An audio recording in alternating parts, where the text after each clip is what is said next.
आज इनकी जो स्थिति थी वैसे ही संदिग्ध रहती थी।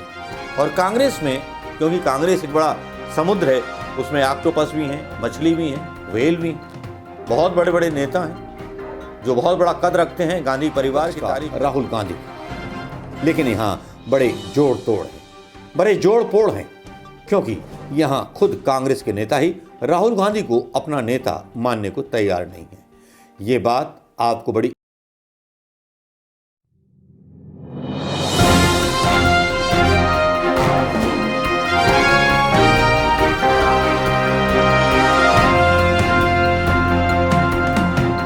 आइए दोस्तों, स्वागत है मेरे न्यूज़ चैनल पर। जी हाँ, नए साल का ये पहला वीडियो कितना कामयाब होगा कितना नहीं, मैं ये नहीं कह सकता, लेकिन सुनने में ये खबरें आई हैं कि भारतीय जनता पार्टी समेत कांग्रेस में कुछ भारतीय जनता पार्टी के कुछ ऐसे दलाल हैं जो राहुल गांधी के ऊपर खुद सवाल उठा रहे हैं।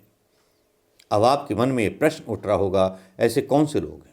बहुत सीधी सी बात है, जिस राहुल गांधी ने इतनी बड़ी यात्रा और इतना बड़ा पैगाम देश को दिया हो, भारतीय जनता पार्टी की मिट्टी पीट दी हो, पूरे देश में एक नारा देकर कि भारत जोड़ो यात्रा, यानी कि साबित कर दिया हो कि भारत टूट चुका है, जिसकी विदेशों में भी चर्चा है। एक छत्र नेता बन करके अभी तक उभर आना चाहिए था विपक्ष का राहुल गांधी को। लेकिन यहाँ बड़े जोड़ तोड़ हैं, बड़े जोड़ पोड़ हैं, क्योंकि यहाँ खुद कांग्रेस के नेता ही राहुल गांधी को अपना नेता मानने को तैयार नहीं है। ये बात आपको बड़ी अजीब लगेगी, राहुल गांधी के समर्थकों को बहुत बड़ा झटका लगेगा, क्योंकि पहले आचार्य प्रमोद कृष्णन ने एक ऐसी कोशिश की थी, फिर एक ऐसी कोशिश एक ऐसे नेता के द्वारा की जाती है जो नेता जब राजा दिग्विजय सिंह अध्यक्ष पद का चुनाव लड़ने जा रहे होते हैं, तब ये आदमी वहाँ पहुँचता है और दिग्विजय सिंह को चुनाव लड़ने से रोक देता है। मल्लिकार्जुन खड़गे चुनाव लड़ने के लिए तैयार हो जाते हैं। कांग्रेस के अंदर की सतही राजनीति खुद राहुल गांधी की दुश्मन है। राहुल गांधी की छोड़िए, देश की दुश्मन है, क्योंकि जहां समाजवादी पार्टी अपने एक मुखिया अखिलेश यादव के पीछे चलती है, क्योंकि अखिलेश यादव जो है अपने हिसाब से अपनी पार्टी को डील करते हैं, लेकिन यहाँ कांग्रेस को डील करने के लिए बड़े बड़े महत्वाकांक्षी लोग हैं जो आज तक उत्तर प्रदेश में अपनी सीट कभी नहीं हारे, अपनी राज्यसभा कभी नहीं हारे, लेकिन कांग्रेस पूरे प्रदेश में हार गई। जी हां, ऐसे ही नेताओं की बात मैं कर रहा हूं। आज इनकी जो स्थिति थी वैसे ही संदिग्ध रहती थी। और कांग्रेस में, क्योंकि कांग्रेस एक बड़ा समुद्र है, उसमें ऑक्टोपस भी हैं, मछली भी हैं, व्हेल भी हैं, बहुत बड़े बड़े नेता हैं जो बहुत बड़ा कद रखते हैं, गांधी परिवार की तारीफ करके गांधी परिवार की पीठ में छुरा घोंपते हैं। मुझे आज एक बड़ा अटपटा बयान लगा, शायद आपको भी लगे। जी हां, अटपटा बयान इसलिए भी लगा क्योंकि प्रमोद तिवारी ने यह बयान दिया। जहां समाजवादी पार्टी अपने नेता अखिलेश यादव के पीछे एकजुट होकर के खड़ी है, जहां तेजस्वी यादव के पीछे उसकी पार्टी एकजुट होकर के खड़ी है, नीतीश यादव की पार्टी उनके पीछे एकजुट होकर के खड़ी, लेकिन एक कांग्रेस ऐसी है जो अपने आप को राष्ट्रीय पार्टी कहने का दावा तो करती है, लेकिन पार्टी के नेता को नेता मानने में इसके बड़े पेट में दर्द होता है। राहुल को पप्पू बनाने में कांग्रेस के नेताओं का ही हाथ था। G23 के नेता याद तो होंगे आप, भूले तो नहीं होंगे आप। आज एक ऐसा बयान आता है प्रमोद तिवारी का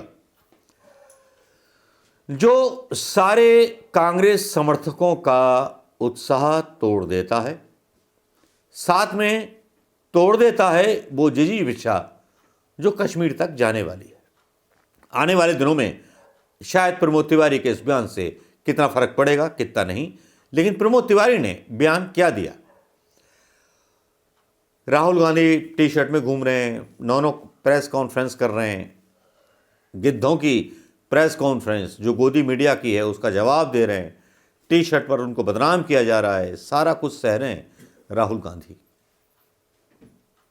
6 डिग्री सेंटीग्रेड की सर्दी में समाधियों पर नंगे पैर घूम रहे हैं राहुल गांधी। लेकिन देखिए, कांग्रेस के वफादार, सोनिया गांधी जी के वफादार और गांधी परिवार के वफादार जब प्रमोद तिवारी का एक बयान आता है तो वो राजनीतिक चर्चाओं को थोड़ा सा गर्म कर देता है। और बयान क्या आता है? एक हिम्मत तोड़ने वाला बयान।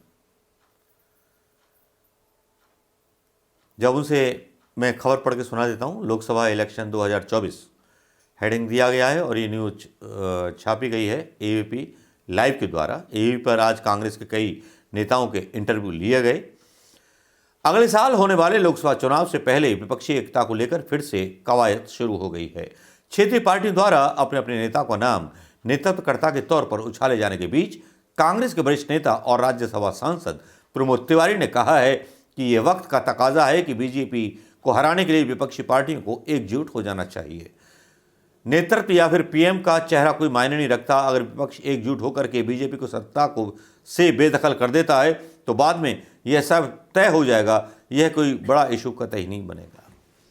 मतलब अपने नेता पर ही कोई यकीन नहीं प्रमोद तिवारी को। प्रमोद तिवारी ने बायकॉट कर दिया एक तरह से राहुल गांधी का और ये संदेश दे दिया गोदी मीडिया को और बीजेपी आईटी सेल को, सारा पप्पू है। कांग्रेस सांसद के मुताबिक 1977, 1989, 1996, 2004 में भी विपक्ष ने बिना किसी चेहरे के चुनाव लड़ा था। मतलब कांग्रेस की तुलना उस विपक्ष के साथ की जा रही है जिस विपक्ष ने अनारकी फैला करके कांग्रेस के खिलाफ चुनाव लड़े थे। प्रमोद तिवारी या तो बहुत बड़े करप्ट नेता हैं और इतने करप्ट नेता हैं इनके बारे में भी काफ़ी फाइलें खुल सकती हैं, लेकिन ईडी आईडी इनके पास नहीं जाती है। काले कारनामे इनके भी बहुत हैं, लेकिन मोदी की ईडी आईडी इनके पास नहीं जाती क्योंकि बीजेपी के लोगों से बहुत अच्छे संबंध हैं इनके, बहुत सेटिंग करके चुनाव जीतते हैं अपने यहां से। और यह बयान दिया गया या दिलवाया गया, यह बात अभी समझ के बाहर है। और कांग्रेस इसके ऊपर क्या निर्णय लेगी, क्या एक्शन लेगी? राजा दिग्विजय सिंह, जयराम रमेश, प्रियंका गांधी के खासम खास। मजेदार बात यह है कि जो गांधी के चरणों में रहता है, तारीफ करता है, वही गांधी परिवार की जड़ काट के ले जाता है। राहुल गांधी के खिलाफ हैं और बोल रहे हैं कि विपक्ष बिना किसी चेहरे के लड़ा था। तो इतनी बुरी हालत हो गई कांग्रेस की, हालांकि स्वीकार कर लिया प्रमोद तिवारी ने। प्रमोद तिवारी ने कहा हर कार्यकर्ता की यह इच्छा होती है कि उसका नेता शीर्ष स्थान पर पहुंचे, लेकिन गलत भी नहीं, लेकिन समय आने पर ही इस पर उचित फैसला होगा। इतने सारे बयान देने के बाद अपनी सफाई देने की जरूरत क्या है प्रमोद तिवारी जी? इससे अच्छा खाने में जहर मिला करके राहुल गांधी को मार दिया होता। ये ड्रामेबाजी करने की जरूरत क्या थी? दोस्तों, मैं जैसा आपसे हमेशा से बोलता आया हूं कि राहुल गांधी की नीयत साफ है, राहुल गांधी जो शुरू किए हैं, लेकिन प्रमोद तिवारी का इस तरह का बयान आ जाना, जबकि मैंने आपको बोला हर पार्टी अपने नेता के पीछे है, लेकिन हमारे ये जो मतलब जो कांग्रेस के सीनियर नेता हैं उनको राहुल गांधी में कुछ नजर नहीं आता। वो कभी ये बयान नहीं देते और ऐसे लोगों के ऊपर ईडी आईडी के कभी छापे भी नहीं पड़ते और ये हमेशा अपनी विधानसभा अपनी बेटी को जता देते हैं और टिकटॉक का सौदा कर लेते हैं। अगर कोई ये वीडियो राहुल गांधी तक पहुंचा सके तो प्रमोद तिवारी वो नेता है, जब वो अध्यक्ष बना था तब से कांग्रेस खत्म हो गई उत्तर प्रदेश के अंदर। इतना बड़ा सत्ता की सेटिंग करने वाला वो व्यक्ति है ये। लेकिन गांधी परिवार को प्रिय है तो गांधी परिवार झेले, देश क्यों झेलेगा इसको? जब अपने नेता के बारे में ही आपको यकीन नहीं है, कॉन्फिडेंट नहीं है, कॉन्फिडेंस नहीं है, तो फिर क्या बाकी की पार्टियों ने भांग खाई है जो राहुल गांधी का समर्थन करेंगे? जयराम रमेश आज एक इंटरव्यू दे रहे थे एबीपी न्यूज पर, उसके बारे में कल बात करेंगे। लेकिन क्या आपको नहीं लगता प्रमोद तिवारी का बयान क्या विवादास्पद नहीं है? या कांग्रेस के नेताओं को राहुल गांधी पर यकीन नहीं है और ऐसे समय पर बयान आना, जबकि राहुल गांधी की भारत जोड़ो यात्रा जो है बहुत चढ़ाव पर है।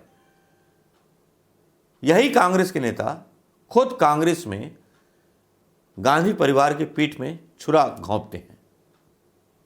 मेरा ऐसा मानना है, क्योंकि इस बयान से बहुत बड़ी फजीहत हो रही है सोशल मीडिया पर राहुल गांधी की और कांग्रेस की। कमेंट कीजिए कि प्रमोद तिवारी का जो वक्तव्य था जिसमें उन्होंने कहा राहुल गांधी को पीएम फेस बनाने पर कांग्रेस, तिवारी बोले ये कोई शर्त नहीं है, कोई शर्त नहीं है, कोई बन सकता है। मतलब कांग्रेस भी यकीन नहीं है कि कांग्रेस 325 या 415 सीट जीत पाएगी। जब कांग्रेस के नेताओं को ही ऐसी उम्मीद नहीं है तो राहुल गांधी क्यों कर रहे हो भारत जोड़ो यात्रा यार? छोड़ के टी शर्ट में क्यों घूम रहे हो? मरने दो इन हरामियों को। ये हरामी इसी लायक है, किसी और पार्टी में चले जाएंगे, राज्यसभा ले लेंगे या कुछ ले लेंगे। आपको हमेशा से गुमराह किया गया है राहुल। नमस्कार, जय हिंद दोस्तों।